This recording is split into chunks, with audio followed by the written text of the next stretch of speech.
9. Check the radio, pit crew is far from slow. The lights no longer yellow. Ready, steady, go. Crank it up. Oh, it's racing. Crank it up. Oh, it's racing. Crank it up. Oh, it's racing. Crank it up. Oh, it's racing. In love with the ride. Burning rubber smells real nice. Fuel it up once or twice. Come on, fast is the way to drive. Crowds all on their feet, not one bothered by the heat. Imagine them in the driver's seat. Checkered flag would be sweet. Crank it up. Oh, it's racing. Crank it up. Oh, it's racing. Crank it up. Oh, it's racing. Crank it up. Oh, it's racing. Everybody get ready. On your feet. Here we go. 3, 2, 1. Crank it up.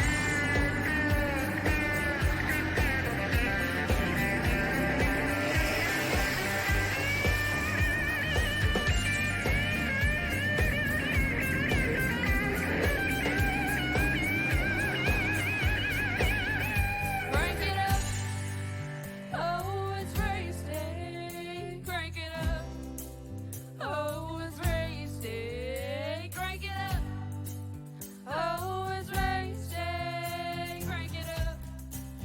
Oh, it's racing. The following announcement has been paid for by the NPR.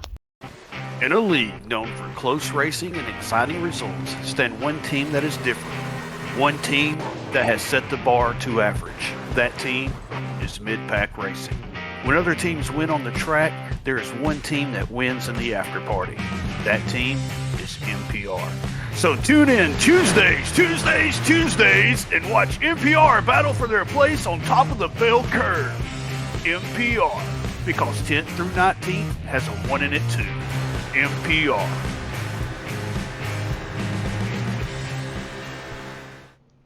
And hello again, everyone. Welcome back here to PTM Racing TV. And tonight, the Champion Power Equipment Fast and Fun Cup Series are here and now to ready to play it down for our last event, our last showing from the famed track now known as Nashville Superspeedway. As we get down to business here down in the land of whiskey, the Tennessee region, it's time for some more hard racing between our drivers. Hi again, everyone. I am Chris the Crusader Shriver. Joining me tonight, my good friend and longtime partner, Sparky Dustin Sloanaker. Sparky, it's good to have you back on board tonight, bud, and we are getting ready for some hard racing here at Nashville, sir. Yep, absolutely. Getting ready to start them off here at Nashville. Very tough track here tonight. We'll see what they can do here tonight. You saw our track tech talk just a minute ago. This track very much a D-shaped trial configuration, but the one thing they're going to have to notify is how tight these corners are, and just ask these drivers up front how hard they're going to be at a master, as Randall Fox is going to be your number 1 seed going into this race, with the outside of him being the Zanny fan, Craig Jantic. Right, in row 2, we're going to have Richard Cornshell in car number 90 and Jamison Miller in car 18. Row number 3 is Eli the Wild Child, and that number 9 is outside. That's the Mullen Man, Robert Lawrence. In our next row, we're going to have James Harris in car number 4 and Sheldon Pearson in car number 8. Row 5 sees Kyle Holden, the 12 is outside. The Brian Lorenzo, the defending Truck Series champion, in the number 77. Row 6 is Christian Wilcox in car 53 and Stephen Clegg in car 22. Row number 7 is going to be Harley Barlett, and the 81 is outside. Michael Davis, and the number 5. In row number 8, it's Stephen Gibson in car number 21 and Kevin Fisher in car number 91. Row number 9 is going to be Brock Whitehead, the 82 is outside. Caleb Forsythe in the 76. Row number 10 is going to be Sean Boundy in car 19 and Jacob Gibbons in car number 20. Row number 8, not 8, yeah. Where are we at right now? 13, row 13. Van Beast, William Van Jr. 29 is outside. Brandon Ball in the 17. And in the next row, we've got Stephen Matten in car number 7 and John Thacker in car number 56. Rick Sargent in 27, then John the Diamond in 39. Robert Gillard in the number 30, in that number 41. I couldn't quite catch all of it there, guys. My apologies. We're getting to the action here now. It's time to go racing with the Champion Power Equipment Fast and Fun Cup Series. We're off at Nashville Superspeedway. Yeah, green flag coming out, already getting fast and furious already as they head down the back straightaway here. Randall Fox leading them down. Fox has the early advantage here. Danny Fan will try to get a move on him, trying to get some platinum. Pennzoil Machine up to the fight. Indeed, and it is quite a fight right now. Looks like they're already starting to get a little strung out. A couple 2x2 back there, but it looks like everybody's getting strung out already in single file. 36 drivers have locked in with us here tonight. Obviously, this is one of our bigger fields we usually see from our Fast and Fun Champion Power Equipment Series, but the one thing, Sparky, I've noticed is that the bigger they are, the harder they fall, but it seems like these drivers as of late have not been falling anywhere else but from grace at times, where some have literally marched their way into the infields and packed up their fags and got themselves a lot of free hardware to their name. Absolutely, and some of these guys have got to be, I guess some of them are a little bit excited that they're back on a big, kind of a bigger track now instead of the short track where almost all the fenders was knocked off the cars last week. Now they're back here on a bigger track here, so you got a little bit more room to run around here. We are talking about Martinsville Speedway last week and the damages these drivers suffered. Obviously, the team owners weren't too happy about that, but they managed to get everything cleaned up and fixed out around on the sturds. And the one thing I was told about earlier on was all that damage and all that stuff they broke down. They said it might as well just been another Talladega race considering how bad it was. Absolutely, definitely. I mean, it looked like toward the end of that race, it looked like the end of a modified race, the way all the front fenders was off of these cars. But here tonight, a little bit bigger track here tonight. Speaking of the damage situation here, they do have one fast repair tonight. That's all they're going to get. But I think the way they're racing right now, I don't think that's going to be an issue. It is an early start, though. We're not for sure if they will be able to keep up with that and keep up with the time zones here, because the biggest thing we talk about here time and time again is whether or not they over-accentuate or they overdrive these cars up just a little bit more than everyone else. But so far, yeah, like now, it has been pretty clean, pretty respectful, to say the least. And as long as they can keep that momentum going, keep the flow going, I don't think they'll have any troubles really staying on the pace and on the tempo. But when you get into the later half of this, pacing and speeding around the track is going to be a lot more difficult than getting around anyone. Yeah, and I think the tires are going to be key here, too, after about 10 to 15. Oh, we got trouble on the front straightaway. That's John Thacker in the 56 having trouble on the front stretch. 56, John Thacker crashed in there a little bit. Front damage there, badly beat up a little bit. We couldn't quite catch all of it, but the caution does fly out, so we'll get a look at it here in just a moment with what, Sparky? The PTM Instant Replay. Yes, he got it figured out around here, guys. I'll have to give him a raise for that one finally. Okay, let's go ahead and take a look back at the replay here. The 56 Keystone Light Mid-Pack Racing Ford Mustang coming off out of turn 4. And like I just said a minute ago earlier, Sparky, tires are a big factor. But I think the biggest factor, though, the drivers are going to struggle with is trying to maintain control of the corners and speeds that they're reeled in. Because once those tires go, well, let's just say they have a lot more headaches and more trouble than it's worth sometimes. Yeah, especially the longer these guys run on these tires. This track wears tires pretty quickly here, so yeah, it won't take much to start losing pace pretty quickly. Certainly will not indeed here as we get on talks now with our youngest driver here on the track tonight, Brock Whitehead, and the number 82. Brock, going into tonight, obviously, you have a lot of experience with these kind of tri-oval design tracks, obviously with that win at Texas, but with a track like Nashville Superspeedway, how much of a difference does it make to even get around the corners at the speed you're carrying? Yeah, it's a pretty big difference. That's an asphalt track, this is concrete, so it eats the tires, so yeah, I'm kind of saving the tires. Can't run it like I did Texas, so. For sure there, but nevertheless, obviously kind of a little bit of a similarity here with the way they're going down on the bottom end there. Obviously, do you have to try to slow it down a little bit more to conserve those tires, or do you feel like where it's just try to lay off and let it go when time comes? Yeah, I think I'm going to try and save the tires quite a bit and let the people come back to me, so. All right, well, best of luck down there. Thanks for your time, sir. Yep, thank you. Brock Whitehead, ladies and gentlemen, number 82 coming on board here for a little chat. We'll now bring in the Marauder's name, is once of his game. He is James Harris. He will join us now here in the show as soon as he will get on the radio with us. I think he's trying to block our radio call here. Here he is. We got him now. Here he is, ladies and gentlemen, the Marauder, James Harris. And James, you know, the last time you were here, you had a little bit of company back there kind of fighting your way in on the final laps. Has that really weighed on your mind at all since you've been there? Well, it wasn't until I saw him a few cars up in front of me. we'll tell you more about it in a minute here on who he's talking about there, guys. But nah, man, I'm hoping we can get some green flag runs in because, as you know, I like to pace myself and save my tires. But this early caution is kind of killing that a little bit. But I think once we get going, we'll get spread out here. And you give me some long runs, we'll start picking them off. Well, we'll see how it goes there tonight as you debut that Blaster Master number 4 here. So we'll see what happens for you and your team. Good luck, though, Harris. 10-4, thank you. Viewers on Twitter there, folks, following him up. He did debut the car there, obviously, that number 4 design machine. And Sparky, I know you may not have been listening in, but when we were talking about there with Harris was that 18, Jameson Miller.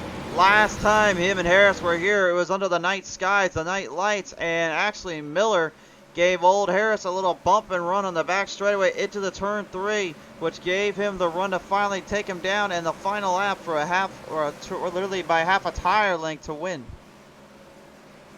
Wow, and that's amazing that that's happened. And you know what? That could very well happen here again tonight. It might have to take some move like that because this track here, pretty much kind of like a one groove racetrack. It's kind of the middle toward the bottom is kind of the best way to go. The high side's not really there. But we'll see. Maybe we'll see a repeat of that. We'll see a little bump and run again. Glad to see indeed as they lead him off out of turn 4 this time by. We're going to bring the green flag back on out and let the show continue on. Oh, we got a little bump in the Oh, we got a little more trouble around there. Oh, yeah. We got major trouble. Brock Whitehead in the 82 getting snatched up there with the 5. And the 22 Steve Clegg, the 5, trying to get a number on him. Yeah, Steve Clegg, that would be the 22. That's who I first saw having trouble back there. About to say, I believe the 5 is Michael Davis down there. Yeah, that is. That's Michael Davis, number 5, Valvoline Machine, getting a little set for a little upper room action there. He did not get off the start like they were hoping for. We'll have to check the replay on that, but it looked like from my vantage point, it looked like they were all stacking up there on the front straightaway. Well, the PTM Racing replay shows all and tells all. Here it is, ladies and gentlemen. They'll come off on the turn 4, and you're right, Sparky. They were kind of piling in. Actually, what happened was the 8 of Sheldon Pearson did not go as he was coming around, and actually, everyone got kind of caught out in the mix of things there. Steve Clegg got into a bit of that mess, got into a bit of a situation. Unfortunately, looked like maybe Barletta might have tried to get off to an early start there and did not realize what was going down until it was too little too late.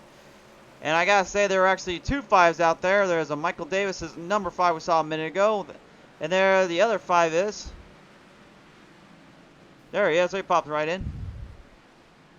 Still don't have a number on that one. I know that's not the other 5. Alright, so Brandon Ball actually is supposed to be in the 17. That's the other number 5 out there, so this could get a little confusing.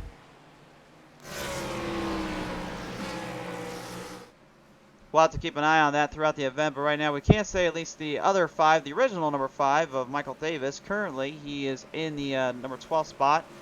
Ahead there of Brandon Ball. Ball is going to have to get in for some pit repairs and some cleanup jobs down there, unfortunately, but nevertheless, as we wheel our field back in, Sparky, I think we got some more drivers to talk with here, my friend, so we'll bring it down to the phone lines and get on the call.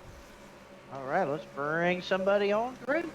We bring now in the Potato Prince himself, Eli the Wild Child of that number 9 Curve Records machine. And Eli, you know, right out of the gate, you know, we talked about this before, but defending a championship is extremely difficult, much as not easy to do. But so far, you've been pretty much in the consistent zone of the top halves, top 10s, but there's still a long season ahead, isn't there?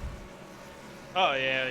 This is what, race number 5. So we're just trying to make the round of 12 and get back in the playoffs, and hopefully we can defend our title next season. Or this season, sorry. I was about to say, like, you're still in this season with the championship, man. What are you talking about? Hey, we're just looking forward, you know. Oh, looking ahead. Looking ahead, my friend. That's the way to do it. Well, nevertheless, Eli, appreciate your time here, sir. We'll see how everything plays out. Appreciate it. From Team Dump and Run, ladies and gentlemen, the number 9, Eli, the Potato Prince himself, Wild Child. All right. Well, we're getting ready to. We got the lights off the pace car here, so it looks like we're getting got the one to go here to get back racing here. We sure do indeed, my friend, as they lead them off around out of turn 1 and 2. Like I said, I'm going to be keeping my eye on that 18 and Twisted Tees Jamison Miller and that 4 of James Mara Harris, because we've seen it as of late here on PTM Racing TV. When you're on a shorter track like this, you got a little bit of confrontation in his head. There is still always that little piece of you that just wants to, you know, kind of mess with your mind a little bit or get into your head. And we saw with some of the other drivers, unfortunately, drama can unfold at any time, no matter who you are. So I'm literally causing to have to spin the other router and get back at him for getting him in trouble. Will that happen here tonight? That is the question that remains unanswered. But, you know, as we mentioned before, we'll say it again, like I always do on NASCAR, it's a contact sport, so you best watch what you do here, boys. Absolutely. Let's see if we get a little bit of a better restart here as we get them lined up down for the green flag, and we are back underway here at Nashville. Much better start this time here as we take it to the Titantron cam here on the front straightaway. The flagman tonight, that is Jackson Hewitt in the flag stand here tonight. No relation to Mr. Hewitt. No relation to the tax guy, I suppose. No, not him. It's just it's just JH. Okay. We'll call him Flagman Jackson tonight. We'll leave it at that. But nevertheless, coming off out of turn 4 here, the number 90 Richard Fortshell having the early advantage here over the number 40 of Drake Desani Fam Janzik. And you know, the one thing I'm kind of surprised about is Janzik so far has not been off to a solid win streak like he has in previous seasons. He has a race win already at Sonoma. No surprise there with the road course victory. But the one thing I'm noticing, he's not getting nearly as much runs or nearly as much speeds as some of the other veterans that have come out on the track and kind of taken him for a ride. Absolutely, yes. Though he has been still consistent, though. And like I said, early on in this season, since we're starting to get out that consistency, very important. Would like to see if he could get up a little bit, a couple more positions up there and challenge for those wins. But you know, right so far, he's had a pretty consistent start so far. He has indeed, and right now we're looking back into the field. This is literally a rematch at the season championship back in Kansas and many other races you could say. But the number 4 of the Marauder, James Harris, and Eli the Wild Shot are going to have themselves a little roundabout fight here. Harris going up to the top, trying to back down to the bottom, while Child stays to be a little more consistent in the turn, stay a little lower. And Sparky, the way I'm seeing it, seems like he's a little less on throttle.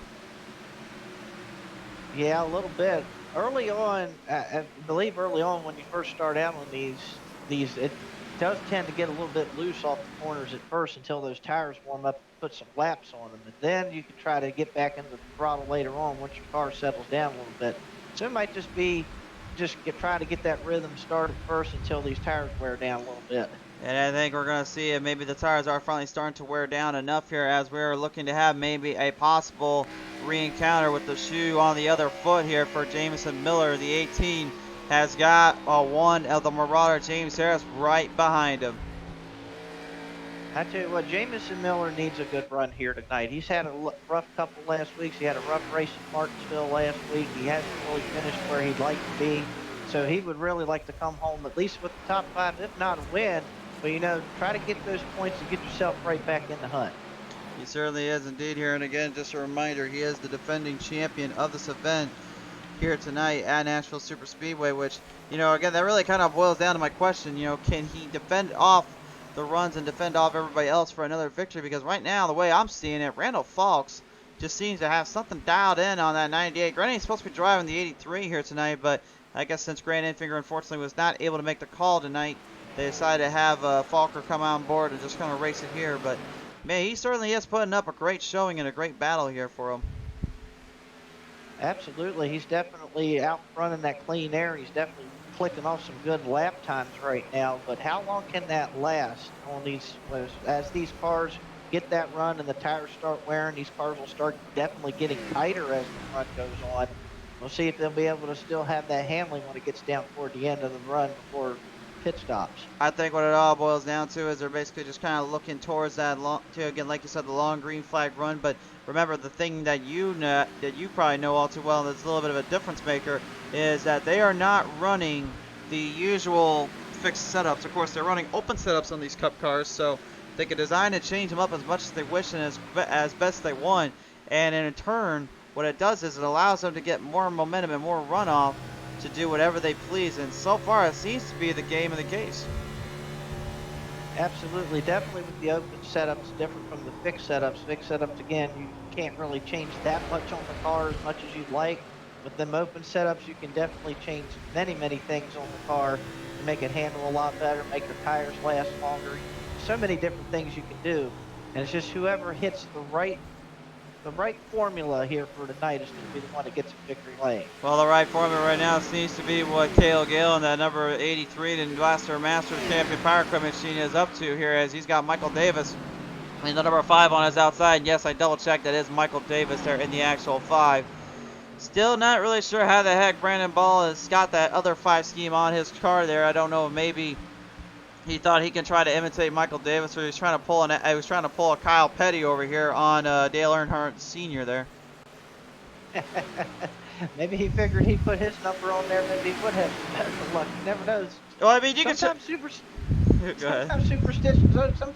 superstitious things like that don't work, so I don't know, maybe it will. I mean, if you're going to try to play imitation, I guess it's kind of flattering to the other driver, but I don't think they really want their number on another guy's car when they're supposed to be driving their own scheme, if I had to guess. Yeah, it definitely messes with the officials' head and even us on the broadcasters too, just trying to figure out what number 5 it is. It really does too, man. It can be a little bit tricky out here. And you fans at home, we've said it 1,000 times, but if you really don't know what it's like being in the broadcaster's booth, obviously, yeah, we got the timing sheets and we got everything set up on our end, so we know we're not missing anything. But that doesn't necessarily mean those transponders are going to help us figure out who's where and who's what when we're watching them on the track. So you best know we are double checking every little detail, making sure with the officials, yeah, is that for sure who we think it is? And they're like, yes, it's who you think it is. Looks like our buddy there, James Harris there, just took a spot from Craig Jazanik there and moved up into the 4th spot there, so he's moving his way up toward the front as this run continues. A little bit of a battle right behind him too. Christian Wilcox in the 53 putting up a fight there to Eli the Wild Childs with AR Holly Barletta we just went on board with in the 81, trying to get some momentum back off from that little disastrous restart they had. But yeah, Jantic right now, he is slowing down a bit and actually just got passed in by the number 77. That is Brian Lorenzo. And remember what I said earlier, Lorenzo is a season champion right now in the Truck Series. And one track that he managed to get a victory on, this track right here, same track, and he's running just a different car.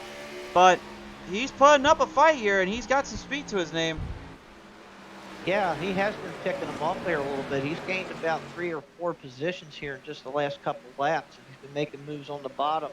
I think the guys now that have been back there saving their tires, I think they're going to start coming up toward the front. And those guys that may have ran their car a little too hard early on, I think they're going to start falling toward the back. Well, considering how many laps we'll have left before we do get to the the end of the stage here, at least for the break-wise, Randall Fawkes, man, I don't know what the heck that guy's got under the hood, but he's got a 4-second lead on 3rd place of Jamison Miller and Harris, and about a 1.5-second lead over Richard Fornshell. And Fornshell is no pushover, by the way. Former champion in his own right. He literally won the Fast and Fun IROC series back before it became the Riley Challenge. And he was out there really just hammering down time and time again, and really showing what he could do with the field and could do with the car, whether it be an oval or a road course. And I'm definitely impressed right now with his run here at Nashville Superspeedway. He's putting on a good show. Yeah, and he's able to kind of keep pace with the leader. He's not gaining anything. He's not really losing too much. He's just kind of keeping pace right now. He's just, just sitting there riding in second, just riding us out right now. So as I mentioned earlier on here, this is 1 1/3 here, long track, Nashville Superspeedway. If you go on the outside, I'd say it's more like 1.25 miles than anything else. It's not a full 1.5 miles like everybody thinks, and it's definitely no cookie cutter kind of track. The reason why I say it's definitely no cookie cutter is because this track is very, very difficult to master. It definitely is, because it says it's Nashville Superspeedway, but unlike Talladega, unlike the Daytonas and all the other superspeedways there, it's not really by measure a superspeedway, and you definitely have to use the brakes here. You definitely have to at least get on the brakes a little bit, or even more so going into the corners. So it almost acts like it's not really acts like a superspeedway. It's more kind of like a intermediate short track, almost, kind of in a way, the way you got to approach it. For sure there. Well, Well, I would say, though, if we're going to have to look at, you know, just the way the name is and stuff, does it really, the name Superspeedway have to warrant length and all that? Or as we go to a caution, we got problems down there. We got a little bit of issues with Tyler Meeks at 35, crashed in the quick lane on the front straightaway. Save that thought here, Sparky. We'll go. We'll talk back about that one in a minute here. Well, let's take a look at what happened here on the PTM Instant Replay. All right, let's take a look. All right, they come down around the back straightaway here. This is what happened. Nathan Meyer, the number 24, sending it straight in, while the 14 of Dan, the man starter, gets a little piece of the wall. Meeks just barely toe tapped by him, and oh, huge little noggin knocker there, if you will, smacking him dead straight into the heat. And almost like perfectly aligned on the NASCAR Cup Series logo, but ends up taking some of the grass with him. So Meeks is okay. He'll be able to refire and get it back out on the track, but that was definitely a hard little hit for him and the crew. Noggin knocker. Okay, we're using WWE references again. No, that's not a W reference. That can be any reference, for crying out loud. Why does everything always have to be the WWE with you, dude? I don't know. Just happens that way. I swear we got to get this guy's mind out of the gutter here. Well, all right, we'll get back to the action in a minute. Right now, as drivers head for pit road, we're gonna go ahead and cut to a quick commercial break. But when we come back, we're gonna see some more action here down in Nashville Superspeedway. Can anybody master the runs and master the momentum? There's a long race to go here at PTM Racing TV. Ladies and gentlemen, tonight's race has been presented and brought to you in part by our good friends over at Champion Power Equipment. You guys need the right tools for the right job. There's only one brand name you can really trust out there that gets everything set your way and done the right time. That's, of course, Champion Power Equipment. So if you guys need the next power generator for your next tool shop or your next garage opening, well, make sure to visit up championpowerequipment.com for that, and visit them at their websites, Facebook, Twitter, and Instagram, to see more info on their latest products. All right, and now as we get back up to the field here, we're going to go ahead and bring in the Zanny fan, Craig Janza, because there's something I got to ask this guy right here, because right now, Janza, good to have you back on board, but right now, the 40 not looking nearly as fast as some of the other drivers are, including one of the opposition being Randall Falker. Are you just burning the tires in a little too much, or what's going on down there with you and the crew? Yeah, I think I've made a poor approach too early in the run here, and just fried the right front off there. I do expect it to get to see an improvement here, but either way, super stoked to have another race here at Nashville Superspeedway. This is actually my first race aside from testing at this track. I never did any official here, and I didn't do last season, so I was in the race control booth. So yeah, learning as we go a little bit here, but yeah, not super happy with the wear that we saw there on that first run. But still have plenty of laps left here. Do you think there might be an opportunity to really strike while the iron's hot to get back in this? Yeah, I do, and the other half of me that doesn't think that I took a bad approach and wore the hell out of the tires here for no reason, just thinks that maybe we have a better short-run car than a long-run car.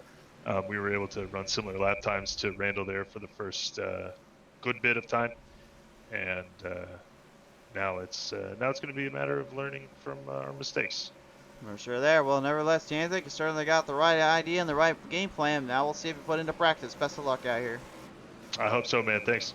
Absolutely indeed. Ladies and gentlemen, Greg Zanny-Fam Janzik from Oval Sim Performance. Team crew right now looking to get ready to fire them back up as we're going to go back onto the track here. We're not going to bring any more drivers in because it looks like we're about to go green on the next come by. Yeah, looks like the way. Looks like they've all come down pit road, got themselves some tires and some fuel. The tire situation tonight as well. We haven't quite mentioned that yet as far as sets of tires. These guys get 4 sets of tires here tonight, and I guarantee that they're going to probably go through all 4 sets by the time this race is over. I mean, the problem with what we talked about before was the tires take such a beating out there. You heard even Janzik say the right fronts, they get so tore up and so worn out because they're having to drive this thing in on a banked end surface that really, as being concrete, you're slipping and sliding more than anything. You don't have any grip or any run there like you would on asphalt. Asphalt, it allows for a little bit more travel, a little more playing field, but on concrete, there's just no such thing. It's literally, you're almost like doing a street race out there, and as we've known on street races, they can destroy tires and cars in a heartbeat. and especially with the sun being out. If this was like the night race at Nashville, might not be as bad, but since the sun's out here and that track temperature is pretty up there today, yeah, these guys are going to have themselves a handful with a very slick racetrack. Absolutely there, and that really will, I think, play into the advantage of the veterans, the ones that have driven around the tracks and around the races more than anything. Will they be able to survive and conquer that? We'll find out as we get ready to get back to the action here. Because I still want to get that Superspeedway talk out in a minute here, Sparky. But right now, we're about to field the drivers back onto the show. They bring them off here. You take a look at the 36 drivers that have come forth here tonight to try and play a little music for you as they bring the car engines of these over horsepowered 750 beasts here. They are charging off, and we are back underway. Back underway, and oh my, somebody, that was a technical glitch there for a minute. But anyway, back down the back straightaway here, Randall Fox is going to lead them down into turn number 3. The 98 of Randall Fox to immediately run into that number 98 there for Grant Enfinger, which, by the way, congratulations to Grant Enfinger on his new team signing deal for next season. Hopefully things will go pretty well for him and the crew. But nevertheless, not able to join us here tonight, unfortunately. Probably getting prepared down there for the race coming up at Martinsville. That'll definitely be a bit of a test of patience and skill for him. Oh, definitely. Since he was the winner last week at Martinsville, so maybe he might have that same luck again when he goes back here this week. I think he'll be all right when all is said and done. But right now, as we look up to the front here, one that was right behind Enfinger last week was literally that 83 of K.O. Gale. And, you know, again, for another driver that literally was back behind the wheel of a truck series way back when, he has been pretty much lights out here, fighting it off pretty hard, pretty well, as the mullet man, Robert Lawrence, even is having some hard times in the Green Mountain Girls 34 to keep him down there. Oh, and we've got trouble. The 20 car is around. He smacked the wall with the back end of his car. Caution is out. The Ream number 20 Toyota Camry, Chevrolet Camaro has actually stopped off on the end here. I got so used to calling him the Camry because that's usually what he was driving. He switched them up on us tonight, so we're going to take a look and see what happened here, though, as we go to the PTM Instant Replay.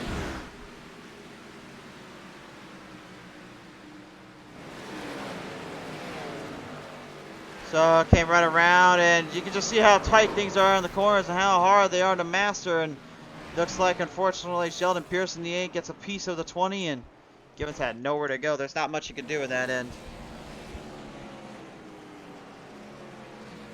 Yep, absolutely. Just nowhere to go, nowhere to hide there, and unfortunately that's going to bang up the rear end of that car and probably more likely cost him a fast repair to get that repaired up.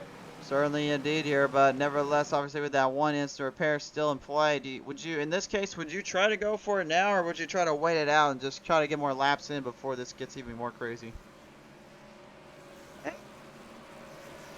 That amount of damage on the back end probably will make his car handle pretty awful. But maybe hold on to that fast repair for another caution, maybe. The later you wait, probably the better, but we'll see.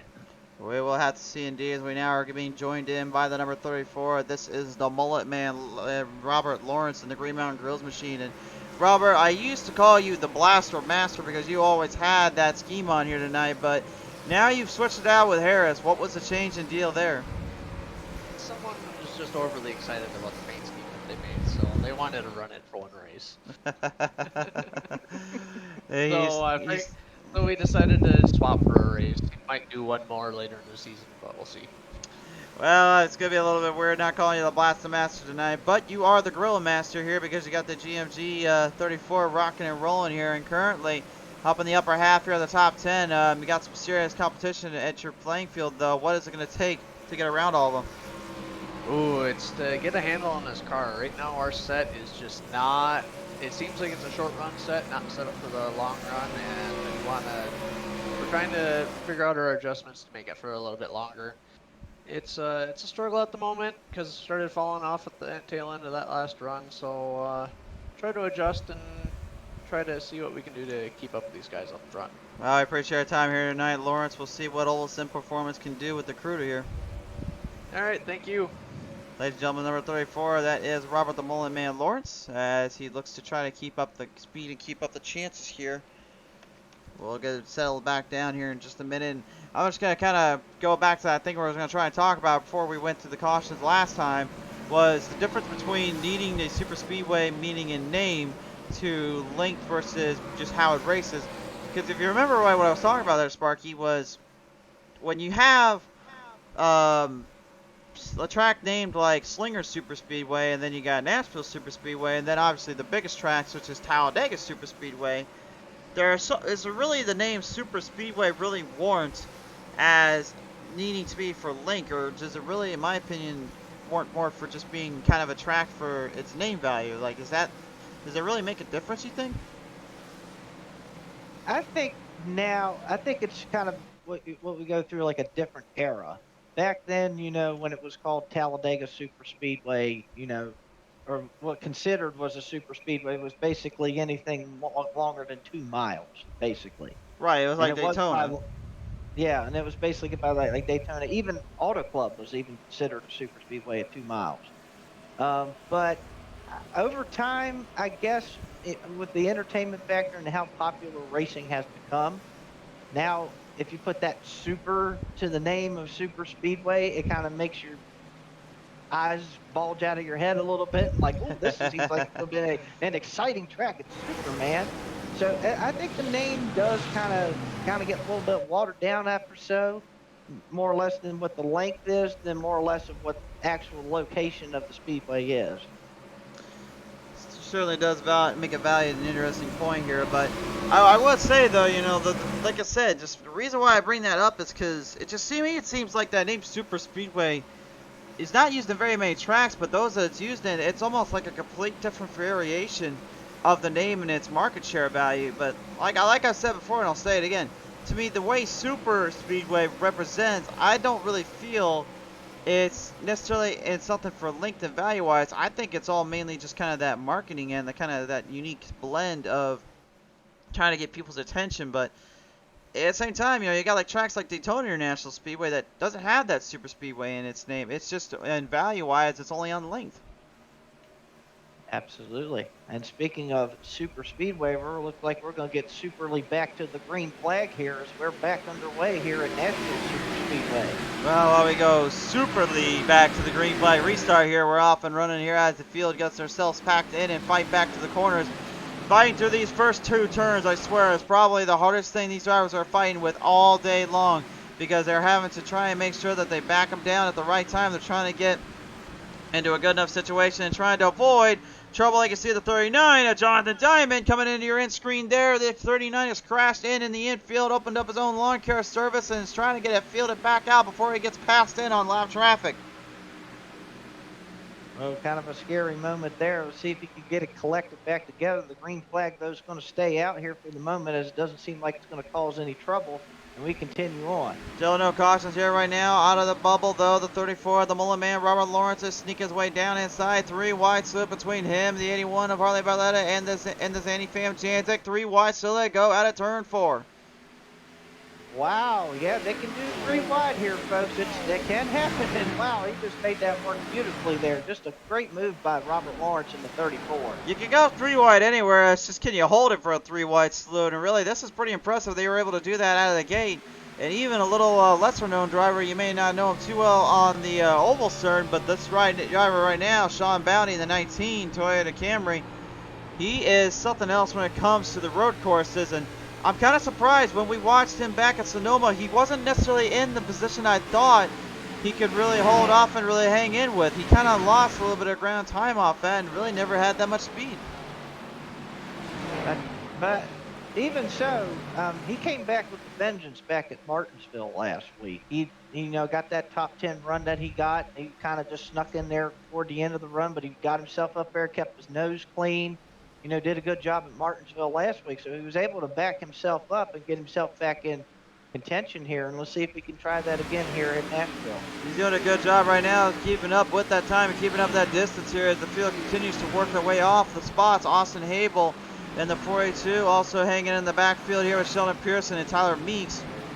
And Habel, I've only really mentioned him a couple times here on the show, but it seems like for him, he's kind of right now stuck in that NPR style momentum. And I'm not trying to make fun of the NPR guys at all, because they do that enough to themselves. But the biggest thing is, you know, the reason why you get stuck in that mid-pack range is because sometimes it could just be evolving around your driving style and how much speed you can carry through in the tracks and the corners. And right now, I think Hable, even though he's only 12 spots up, so he started back at 36 here tonight, he hasn't really shown the amount of rhythm and control that some of these other drivers have possessed and really bring into the table. Yeah, true. Even though, like you said, he has gained up 12 spots, so he's methodically coming up through the field. So he is making some progress there. We'll see if he can keep on progressing here at this point, and see if he can make a run here and get in that top 10 here toward the end of the night. As we see right now, Sheldon Pearson going to stop the yellow flag out. The 8 has come to a sudden halt here, and yellow is out for him, I believe. Not really sure what transpired there. The wheels were straight right there as he went off the track. Looks like there might have been some contact, though, coming off on the front straightaway here. We'll take a look at the replay.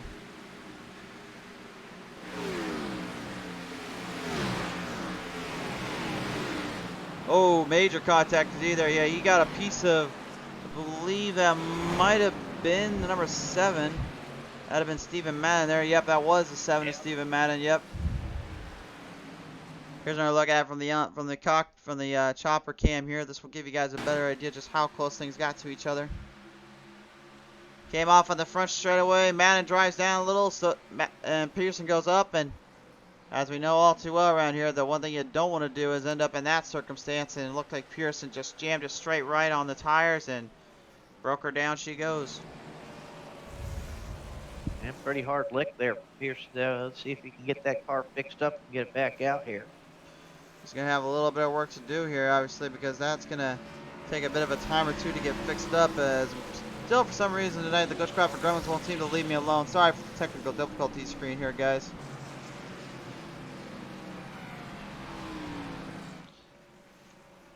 Well, it is October. It is getting closer to Halloween, so I guess the Gremlins are going to start coming out and start playing a little bit, I suppose. I don't want nothing to do with those things or anywhere near my end, please and thank you. That's all I will say. Speaking of, we got an interesting strategy here. What do we got going on? We got a couple cars coming down pit road, and we got a couple cars staying out. So this is quite interesting.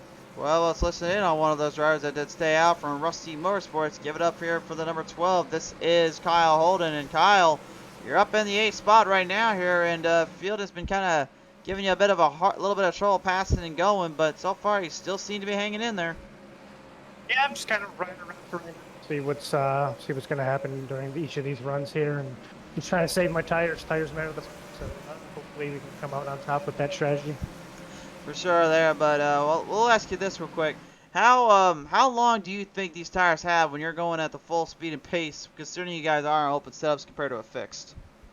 I would say you probably got about 15 to 20 laps where you get really pretty decent tires, and then after that it just kind of drops off.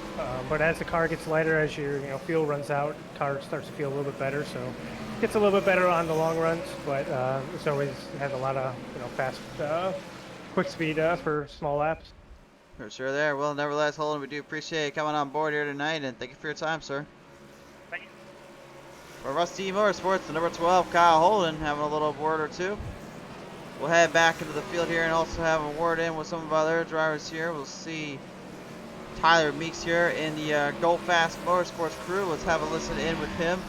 Meeks, you got a copy, sir? Got a copy. The quick lane number 35 Ford Mustang joins us now, ladies and gentlemen. And Meeks, right now, you're one of our hard chargers of the night. You're up 20 spots. Started back in 34th, making your way into the 14th spot. But is it really, as you're going for those top 10s, or are you looking more to getting to the front here with this one? I mean, I'd be happy with the top 10 considering I had the start penalty starting in the back, and then I got into that wreck. I got caught up with the 14. So I am one fast repair down. I have no fast repairs left. Gonna try to save my tires because the track is really loose really quick. So I would be happy with the top 10. Always going for the win though, but we're gonna bring this Ford Mustang to the front and we're gonna see what we can do. Yeah, absolutely indeed. Well, nevertheless, your Meeks definitely got a little bit of work to do and plenty of time to get it done. So we'll see what you can do here for the Go Fast Motorsports crew, but appreciate your time here today. All right, thanks guys. The number 35, ladies and gentlemen, Tyler Meeks on board and camera as we get ready to get back to the action here, Dustin.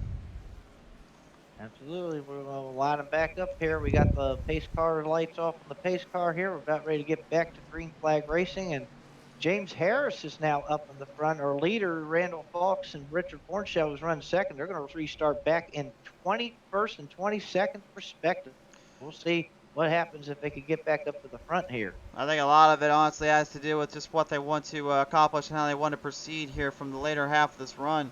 One of the biggest things we talk about time and time again is just, are you able to mastermind and manipulate your car on every end, every level? Considering there are so many players at stake and so many things that can go wrong or good for you, I would say at this point, it's all about timing and pacing. Absolutely. Timing and pacing is correct, especially with a long race like this. Now, we are actually have approached the halfway point here very shortly. So, yeah, definitely a little bit longer way to go. But, you know, time soon is going to start running out here as we get back under green and we're back underway. We are back underway indeed here as we go back to the action. The four will lead the charge, and we have reached halfway point now. So, no more stage break or anything like that. It's off and running to the races, and either the best survive and the best conquer, or you end up finding yourself in a little bit of the wrong music note here in the Music City as we come off on the back straightaway. Some guys trying to strike the right chords, some trying to stay out of the wasteland. There you see Lila Wildchild getting straight off the bottom end, almost taking the 34 of Mullen Man Robert Lawrence for a ride there. Yeah, that was a little close for comfort. Luckily, those guys able to hold it strong there, but that was really close. That could have really been trouble. That could have been very big trouble indeed as Sean Bounty moves back into the 11 spots up here, up into the 8th just for a brief moment. Holden, though, trying to keep him down and not let him come around. William Mann, though, in our comment section has joined us in here tonight. William Mann, great to have you on board as he is the dad of the driver we're going on board with right now, the Man Beast, Man Jr. Sure, he's got a nice little shot here of what's going on ahead of him there between Holden and the 19 car right now. The way I'm seeing him run around this track and the way he's cornered off, it almost to me seems like he's being very, very persistent on his driving style and watching every end of the spectrum. Yeah, he is. It looks like he's going in there pretty smooth, kind of running just a little bit off the bottom there as he comes off turn 4 here and comes down the front straightaway. Leading him back up to the front straightaway as well, by the way. We're going to have a little bit of rivalry renewed here as James Mar Harris and Brian Lorenzo go back at it with each other. Now remember, Lorenzo took the Cheese and Championship away from Harris after he won his championship in Truck Series. And Lorenzo, ineligible, I believe, for the next Truck Series actually to run for the championship because of that win. Although you have to get confirmation on that one. But the thing is, folks, is next week, yes, that's right, next Monday night, the return of the Green Mountain Fast and Fun Truck Series are back and they're ready to go at it once more. So you will have to catch all the action here live on PTM Racing TV. So like and follow us up to catch that when it goes up. Also head over to our YouTube and subscribe there so you never miss a race and you never miss a chance to watch some of our previous stuff, including obviously our racing that we were shown from the late great Dale Earnhardt Jr. at Daytona. Obviously the battles that Grant Enfinger, Tim Duggar, and even Cale Gale have brought to the table. Many big names in NASCAR and big names on the circuit come to join us here on the show. I got excited there for a minute, but Michael Davis there a couple laps ago got a nice little tag in the rear quarter there and got sideways, and he saved that thing, and I thought for sure he was a goner, but he did a heck of a job saving that thing. That's why I got a little excited there for just a minute. He was backing off a little bit. Now he's currently running it back down to the 23rd spot as the field up in the top 20, going out a little bit. Jacob Gibbons, the damage around the 20 cleaned up. He had to use an ear repair for sure, though, considering how bad the rear end was. I don't think he wanted to do it, obviously. I think he wanted to kind of leave that alone, but he knew his goose was kind of cooked either way if he didn't do something sooner rather than later. Absolutely, absolutely. So you just got to pick and choose your battles here, and I think that was pretty much, you hit the nail right on the head there. For sure there. William Mann also coming on board here. He's saying, he said, I hope to join you all soon. I make a great back marker, LOL. Okay, no, man. No, my friend, I don't think that at all. I think you'll be giving Charles Whitehead some company down there to actually battle it out a little bit here and there. I tell you what, what I'm looking at right now as far as battling up ahead. Those guys that came down pit road and got those fresh tires, Richard Hornshell and Randall Falks, they restarted back in the 20s. They're almost knocking on the top 10 right now with those fresher tires. Randall Fox actually is in the top 10s at the moment here. He's actually currently running in ninth. He's going to put up a little fight here to the man, Beastman Jr. Oh, big problems in turn 1. Jacob Givens and Michael Davis look like they got collected over there. And Givens had used his insert repair up just a little bit again, so and the front end is completely destroyed and damaged up on that one. This is not looking good here for the 20 camp. Boy, oh boy, oh boy. We'll have to take a look at the PTM instant replay and see how that all transpired. A lot of action coming down here on that front straightaway again here today, as you've seen damages and badly wrecked cars, but here's what happened here coming off the corner. You can see the 76 there, that is Caleb Forsythe. Seeing everything right behind him as the 5. I believe that was this time Michael Davis. That might have been Brandon Ball. No, actually I think it was the 5 of Brandon Ball this time. It's supposed to be in the 17. We'll take one more look at it from this angle. It was the 17 of Brandon Ball, and as I mentioned before, guys, if you thought it was easy figuring out who's who on these tracks, it's not easy when you got the same number that looks like the other. Definitely there. Here for sure. It's hard to tell with the same number on the car who exactly that was, but now we know it was Brandon Ball in that machine there. Tough break there for the 20 of Jacob Givens, as well as supposed to be the number 17 of Brandon Ball, but thankfully all drivers are cleared up and ready to get back up and away here. But nevertheless, a lot of damaged equipment and a lot of broken hearts here tonight, sir. Yeah, just a little bit of damaged equipment, especially how hard these cars hit. Not like Martinsville where it was just beat the fenders off of everybody and everything like that. No, it didn't get as hard of a hit, I guess you'd say. But here, since this is a little bit of a longer track, them hits do tear up a lot when you hit hard against the wall. They do indeed, and that's one of those things I was kind of worried about when they came into tonight, was were they going to be able to manage and handle those kind of runs, those kind of errors here and there, because they can get a bit troublesome and a bit difficult to work around. Right now I think we're getting a good look at all that here. Currently looking to go and talk with one of our mid-pack racing guys right now. I'm going to leave Thacker alone because he said to me earlier, if you bring me in, I'm going to make sure I play that NPR video. So I'm going to play one of his teammates in here now. And then it's already added George Young. And George, right now, currently have been hanging around in that upper half here and making sure the car doesn't get too badly damaged. But there are a few scrapes and bruises down there. Is that from the wall protections or from the other drivers here tonight? That was on that second restart, I believe, where there was a little mishap. Everybody was checking up, and I just bumped somebody in front of me there, and then I think someone got to the side of me. But not too bad, though. It hasn't really affected the car much. I was about to say, it doesn't really seem like it's going to affect too much here with this mile and a third long track here, which that brings me to my next point. With this being only a mile and a third compared to a normal mile and a half, how much of a difference aerodynamics-wise does it make here for these kind of cars?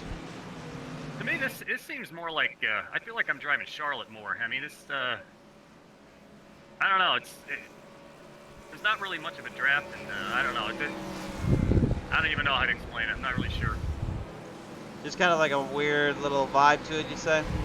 Yeah, absolutely. For me, anyway. Some of these guys are really fast. They got a good handle on it, but yeah, it took some time for me to get adjusted to it.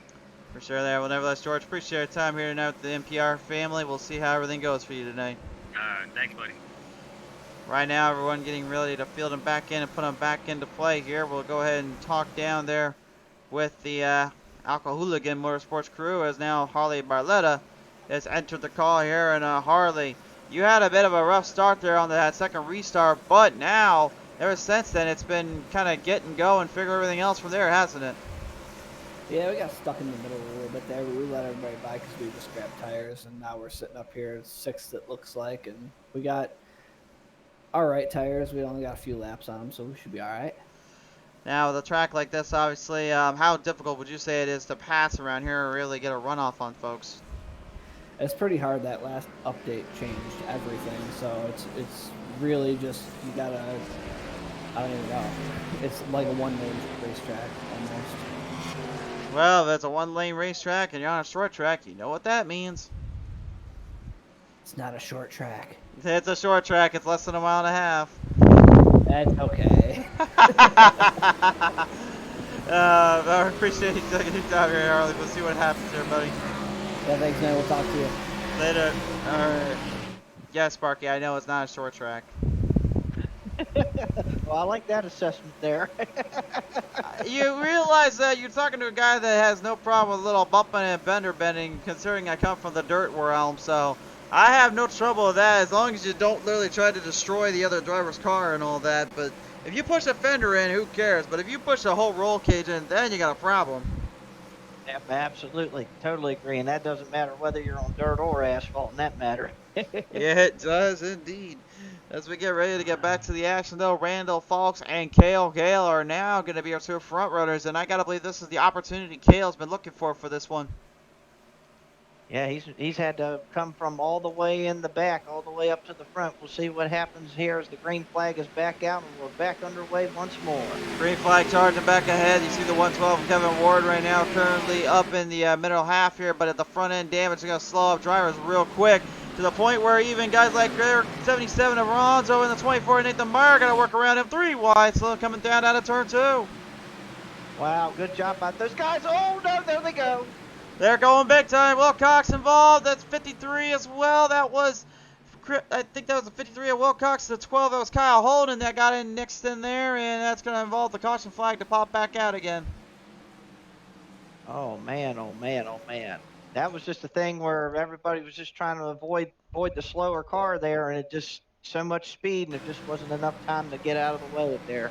That's the one thing in racing we always said, that it's extremely difficult to take down, is really when you're in lap traffic. That's why we always say when you're on short track racing, it can be a bit of a handful and a bit of a mess. Looked like, I really don't know if the 112 actually realized where drivers were at. It looked like he was steering it right, trying to get it straightened out or something, but he literally went right into Wilcox and Holden. I honestly don't know what happened there. I don't know. Yeah, because he held his line pretty good going through 1 and 2, and all those guys avoiding him there going around the outside. But I don't know what happened there on the back straightaway that caused him to move up into them there. Hard to really say. We'll let the judges decide on that one, and the race officials command out. But I don't really know, to be honest with you. That was just kind of a weird circumstance in a situation that happened there.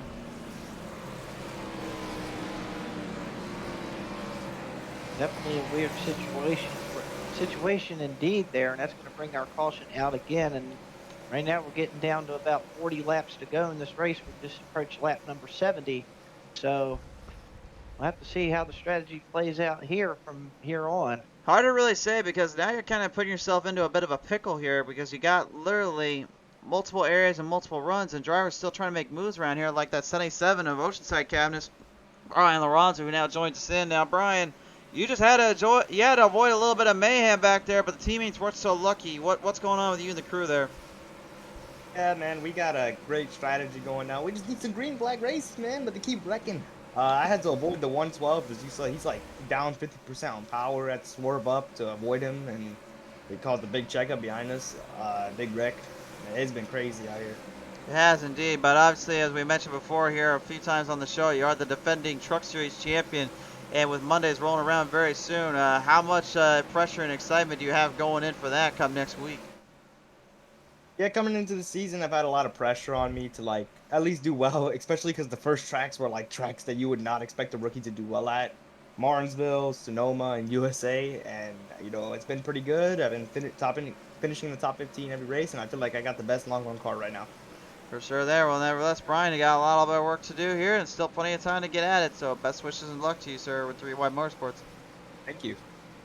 The number 77 there, Mr. Brian Ronzo, having a little talk with us as we're still under the yellow flag, I should say. So that now brings me into a guy that seems to like hanging around us more than anything, but his dad's watching it, so we got to bring him in. It's the man beast, William Mann Jr. How's it going, guys?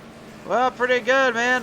Currently, as you're trying to get your microphone fixed on that helmet end, what on earth's going down there for you in the 29? Because it seems like you've been keeping up with the pace, keeping up with the timing zone tonight. We have radio troubles. I'm just trying to get this thing geared, get rolling. We get a caution every time I get a run, and then I get left behind the pits, apparently. I don't know. I'm going to fire my pit crew. Fire the pit crew. Just don't fire them as much as I did the producers around here, but I already got in trouble for that. Yeah, the file complaints, I guess. I guess so. Well, nevertheless, the 969 Cat Man's Maintenance Machine still in it to win it, so we'll see what happens for you and the crew. Best of luck, sir. Appreciate you guys. Rewide Motorsports, ladies and gentlemen, William Mann Jr. trying to hang in there, trying to keep up with these drivers. As we're getting ready to get them back into the action, back onto the field here. We're getting ready for another green flag run, hopefully. Yeah, that's what some of these guys, I think, are hoping for, especially those guys like, the 77 Brian Larazano there, you're just talking to there. He wants those longer runs. A couple of these guys up front have been on pit road a while back, and some of these other guys just now pitted. So really, again, that strategy comes into play here. If you're trying to get a long run setup in, though, and you got folks that usually you don't see too often in that top half, really, does that kind of add a little bit more pressure to make sure that you don't end up having to get into trouble, or do you just feel like it's more run your line in and run your race in? Because for me, if I'm out there, I'm trying to just win the race no matter what I have to do, but the strategies are definitely what save or make a race. It really just depends on how the race is coming out here. If these cautions keep coming out, you're never going to get that long run, and those guys with the short run cars are going to get the advantage. If we get a long green run here toward the end, those guys that set up for the long run, they're going to have their advantage. So it really is more or less a thing of circumstances than anything at this point. Well, as we get ready for the restart run here right now, we got a bit of a teammate situation coming up here. Cale Gale, Randall Fox of Blackstone Management will go out of here onto the restart, and right behind him, not far off, is the 91 of Kevin Kushner as the green flag flies. Jack to the charge. Every driver for themselves here as we move the field. And definitely mentioned Kevin Kushner there. He's been kind of silent most of the race, and now he's found his way up into the top 10 as they battle on down the back straightaway here. Back straightaway leads him in right now. Caleb Forsythe, the 76, trying to get his very first win of the season in, and what a way to do it on a track like Nashville Superspeedway. He's putting up fight to the 90. Yeah, Richard Fornshell still trying to keep himself up in the hunt here. He's been up in the top 3 earlier in the race, and he's trying to stay up there and keep pace with the leaders. Very interesting to see just how difficult some of these drivers are moving their way through the chains and moving their way through the moments here. Obviously, striking the right chord in any kind of music industry is hard enough, but when you're going 3 wide saluting, you best know you better play some toe beat keep, because you got some American soldiers down there. And definitely indeed, especially with the way this 3 wide race is going. These guys are doing a heck of a job holding themselves together here. That's just the all-inspiring power that the Champion Power Equipment Fast and Fun Cup Series brings to the table. They know how to handle their nerves and how to handle the runs, and obviously right now they're doing a great job of that and then some. And they may have honestly, if I had to guess, I think they may have been watching a little bit what they saw Sunday night with Pedal to the Metal Racing League when they brought out the Cup Series there, because Sparky, you was a part of that. And how much of a difference do you feel like when you were running in the daytime versus the nighttime when you were on the track with those guys? It did feel kind of like a little bit of a difference. I felt like the nighttime track, you got a little bit more grip out there, so you're not as all over the place. It's not as slick. It's still slick, but it's not as slick. And I felt like the cars got real tight toward the end of the run, a lot tighter runs once those tires wore off. It seems like here tonight, what these guys are, it seems like some of them are even have said that the track's a lot more looser, which kind of makes sense being in the daytime and all that. So, yeah, it is quite a difference from day to night, and that doesn't matter whether it's asphalt or it's concrete. I think it's just more exacerbated with the concrete. I think it is indeed here too, and obviously we're just seeing just the rhythmic runs, the rhythmic timing these drivers bring on and bring out on the track. And I guess that's the one thing we were kind of wondering about and worried a little bit was, are the Cup Series really designed and built to withstand and go with the pressure, the timing of these series and kind of races? Because again, these things are not really built to fender bender and bump up as much as the next gen Cup cars we noticed have been, and even some of the truck series have done, and all of them. I think tonight is really going to boil down to, if you can find the right line and get the best speed. If you have a little bit of that tire left, you can't pass on the outside, but generally for the most part, you're going to need to do what we saw last season, which was with Miller and Harris, and that's get that bumper to them and remind them you need to get them out of your way if you're going to try to block them. Yeah, absolutely. If it has to come down to that, and like some of the drivers were saying earlier, it seems like that it is kind of like a one-group racetrack, though there are some guys trying to prove us wrong by trying to make passes on the outside. But so far, it does seem like just the bottom seems to be the place to go right now. It seems to be the case indeed as Eli the Wild Child, the number 9, going at it here again with Harley Barletta, the 81. Opened the door up. Lorenzo follows in pursuit, and Lorenzo getting a big opening once again. It's almost turning into a bit of like what Martinsville is, though, last weekend, where we saw if you opened the door up the slightest bit, you lost a lot of positions just quickly.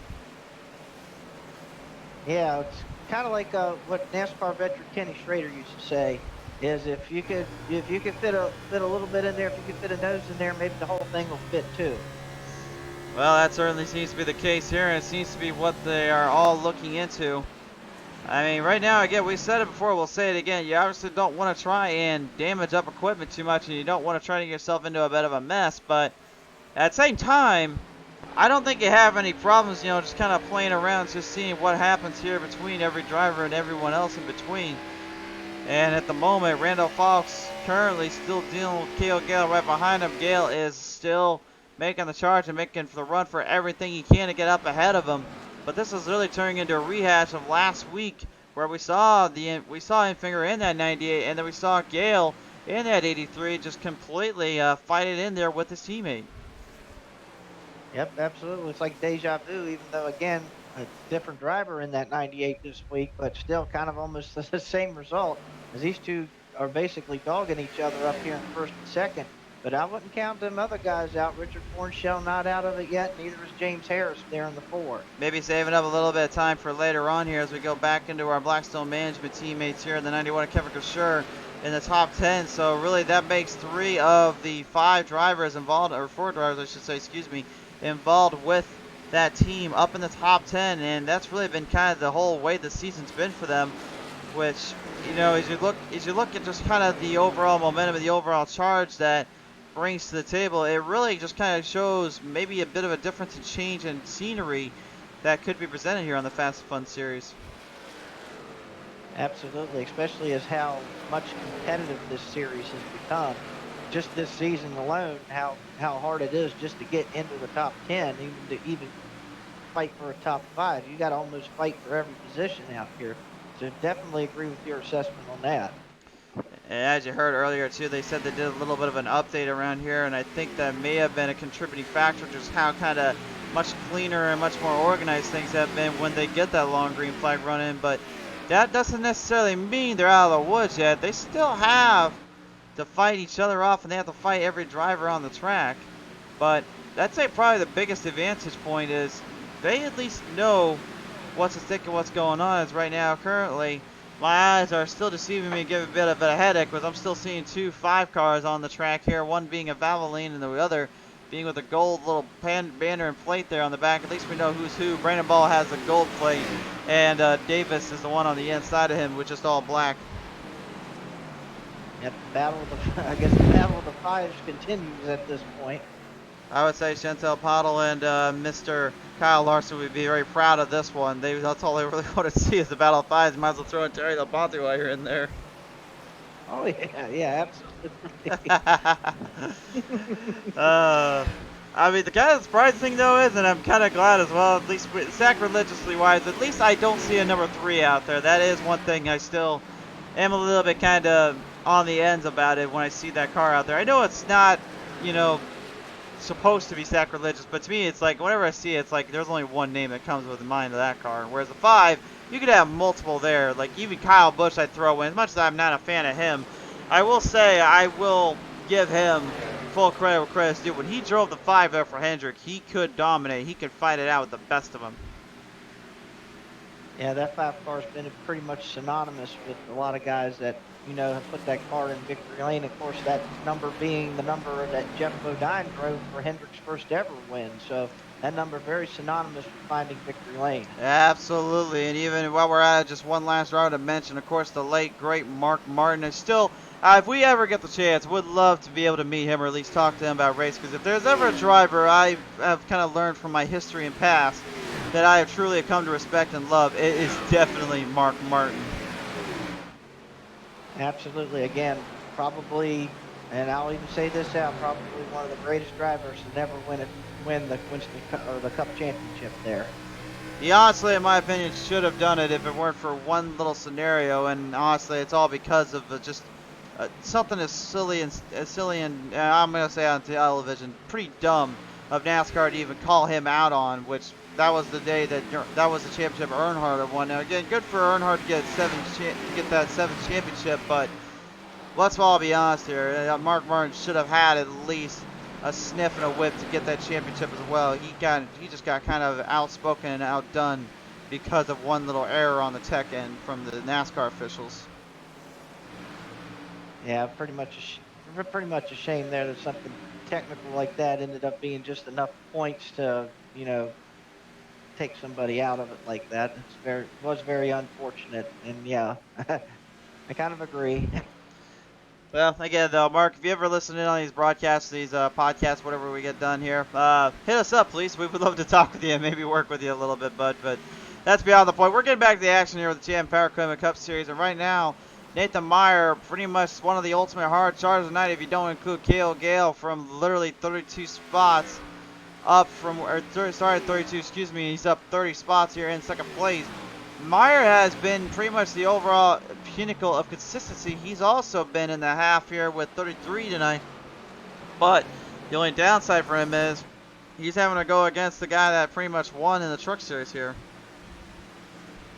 Yeah, absolutely. And Nathan Meyer has been one of the more consistent drivers up front here this year. He was up in that. He finished pretty well at Martinsville. He's backed up his finishes pretty well. That's another car again that we said that might have been sacrilegious because it's a 24 and a Ford, but minus that, the car still acts like it is the 24 Jeff Gordon, and the thing is how much consistent and good he's been in that car so far. You just had to bring that back and remind me that's a Ford on a 24. Yeah, well, since we were on the subject, might as well brought it up. You're lucky I don't go across the booth here since we're still social distancing because of the whole pandemic still going around here. Anyway, seems like there's a lot of social distancing going on. This race has kind of gotten into a long green flag run, which some of these guys was hoping for. So this is looking to be quite a long finish here. They were hoping for it. They're getting it right now. As laps wind down here at the moment, it looks like maybe some of the guys in the outhouse starting to move up closer to the White House, while some try to back the corners up and get a bit of a fight going. The Man B. Swayman Jr. putting up a little bit of a fight to the 9 of Eli the Wild Child. Meanwhile, and the driver usually don't hear too far up in the top 10 here, Caleb Forsythe in 76 still putting on a proverbial clean show, and he's really the only driver hanging in there for the NPR crew because all his other teammates, they're falling behind the base band, or they kind of end up where they usually say they end up at.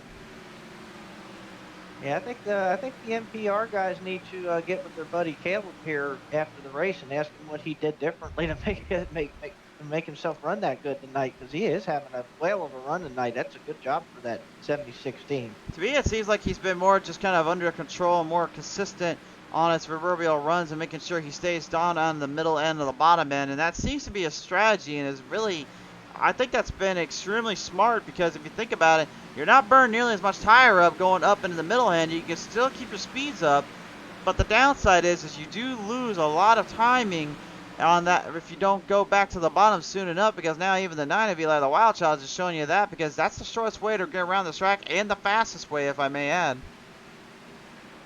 Yeah, especially here. Some tracks you can kind of get away with that going up on the high side like that and still able to keep your speed and everything, but here it just seems like that groove never got in because we haven't really got too many green flag runs in here. So it just looks like that bottom is just the way to go at this point. Of course, these guys now have been running around out here for several laps now, and tires are definitely starting to burn off. Seems to be the case indeed. Randall Falks and Cale Gale literally separated out by a second and 7/10 of a second. And this is literally starting to turn more into a beatdown, if you will, for Falks and Gale. And the way I'm seeing it right now, too, even the Marauder James Harris, I'll give credit where credit's due to the man. He is delivering a pile driver with speed as he's living up to the take no prisoners attitude. But the problem is Gale, as far as he is ahead, he's still not even near getting as much speed off the runs or catching them as I think as much as he would like to. And obviously Fox is just out of his sight in this one unless he can catch a break here.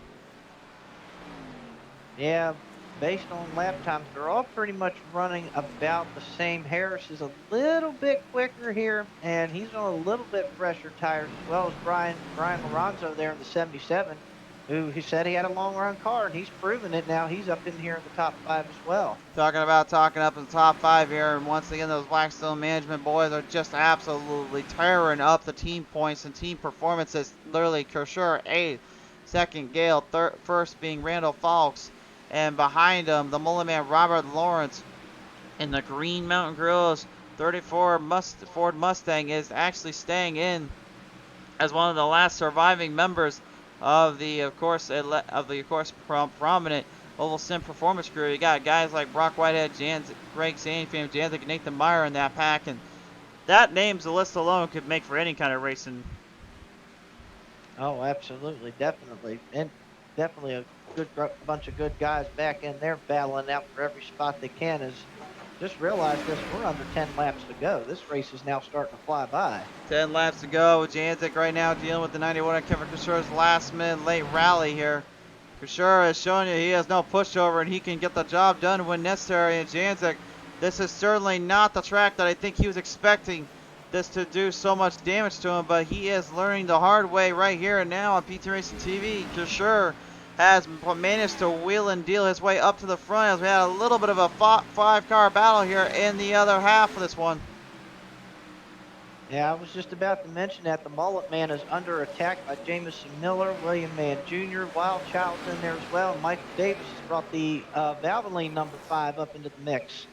The number 34 of Lawrence is trying desperately to hold the outside line in, but again, that bottom line is just showing you its feats and its strengths over the others. Jamison Miller, the 18 Twisted T, playing a little twisted joke there on the 34, passes him in as the Mullet Man smacks the wall coming out of turn 4, trying to save it. He'll save it, not avoiding any contact or reflection with the other drivers. Ooh, that was quite a moment here. We're still not done. Now he's up in the fence in turn 1. Easy there, Michael Davis. Stay off the run, bud. There he goes on the bottom. Gets a run off there, and he'll stay out of trouble. Will Cox now will take advantage. Boy, Lawrence's car has just died off after that. He got the wall off 4, and then he got it off turn 1. That car not able to turn now, it looks like. He's having all sorts of problems down there, and he was doing okay for a moment, but then everything just went completely over-under on him, and that little dry up spot, that little flat surface bankings of the exits, tearing them out, and this is really what we were worried about. Would this happen? Will this come up? And it has indeed. Looks like the Wild Child is now going to go under the 29 of William Mann Jr. here. He's going to pick up another spot. That looks like he's going to get into the top 10 here. He's in the top 10 with Michael Davis kind of falling in right behind. Yes, we know that is Michael Davis because he's driving the Valvoline 5, and he's got a black spoiler there as well as a black banner. As I say that, though, the save can't be set for the 29. The Man Beast gets a tie from him off the corner of turn 1 and 2. Oh, goodness. Uh-oh.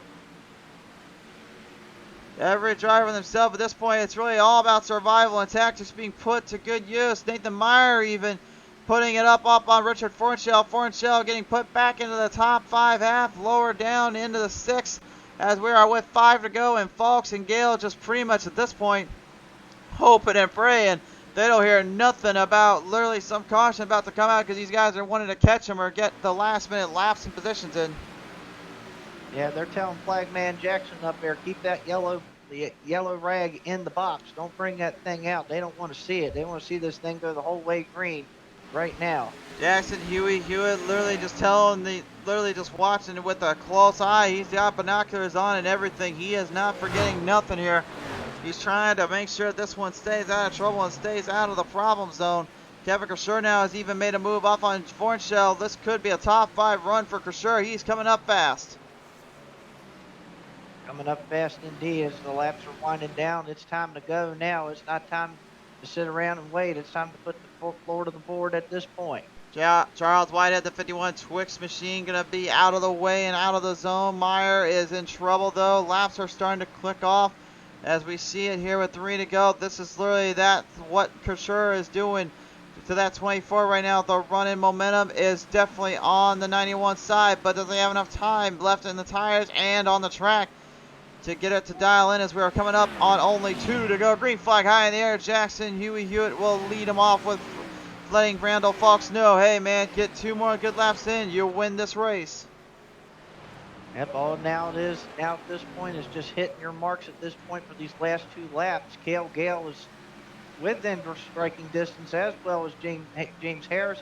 They're need for Mr. Fox to make a mistake here at this point. Harris is looking for one last run here. He is pounding the throttle away, giving it everything she's got. And these guys are actually starting to click away a little bit. Things are getting a little bit tightened up as the white flag comes out. Boy, can Cale Gale make a run at him here? Can James Harris make a run at him here? They come down into turn 1. Off of turn 2, Cale Gale gets a little bit more closer to him coming off of turn 2. Gale's got a strong foothold on the throttle right now down that back straightaway. If he's going to do it, he's going to have to nail it in turn 3 and 4 to get around him. They'll center him off out around turn 3 into 4. Fox gets a good run off there and will secure the W here at Nashville Superspeedway. The flag waves to the finish. Wait a minute, Fox loses speed. Gale wins it. Whoa, what happened there? What? Oh my goodness. I was literally watching the front end of that. We didn't even notice. Gale literally just jumped ahead. I think Fox ran out of fuel. Oh my goodness. What a... Oh what? My.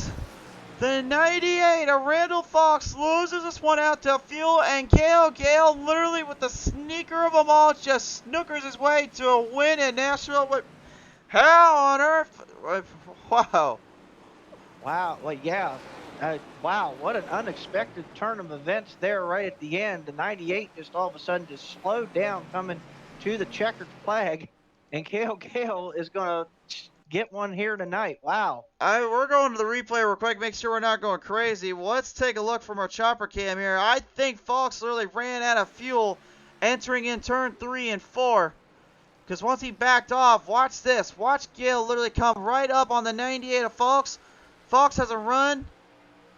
As they bring it down that front straightaway, look at this. Look how slow Fox gets. The fuel goes, and the 83 just sneaks by him by 900ths of a second. Unbelievable. Yeah, unbelievable. Wow. I honestly, yes, I guess even the broadcasters can't count their chickens till they hatch. That is shocking. Wow.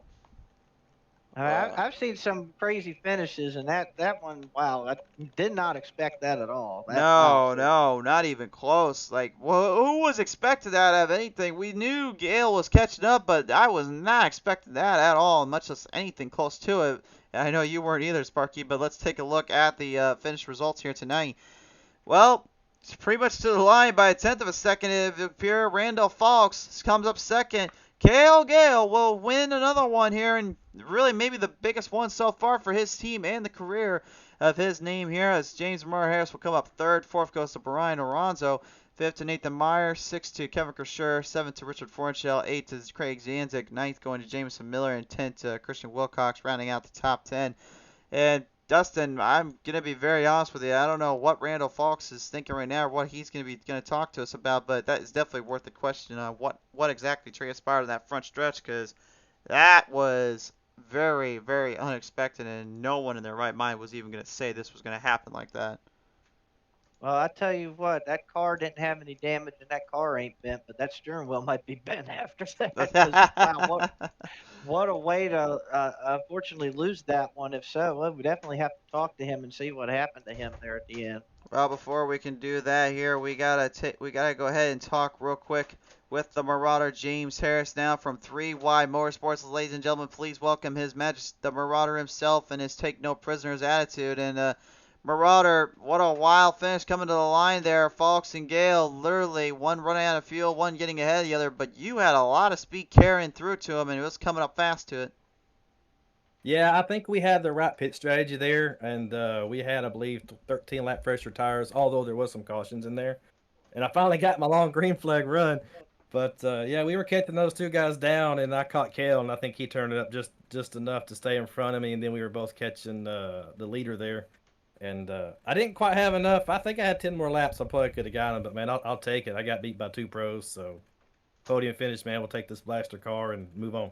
For sure there, but man, you certainly had a lot going on, a lot of battles to be had. So as we come away here tonight, finish this one out, is there anybody you want to thank for this one? Yeah, first and foremost, let me thank my beautiful, lovely, and talented, sexy wife, Courtney, for allowing me to do all this. And Kevin Kershaw of Blackstone Management Blaster had them on the old Chevy today. Gave them a good finish. My main sponsor, Green Mountain Grills, and Champion Power Equipment for sponsoring our league. For sure there, James. Congratulations here on a third place finish, and good to see you come out with another hard-hitting race here tonight.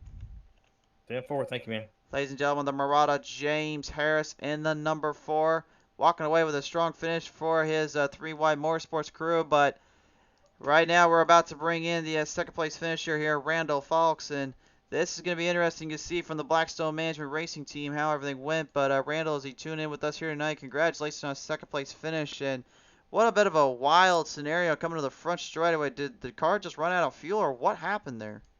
Yeah, we we ran out of fuel. We noticed it just a little bit too late, and well, it ran out right out for.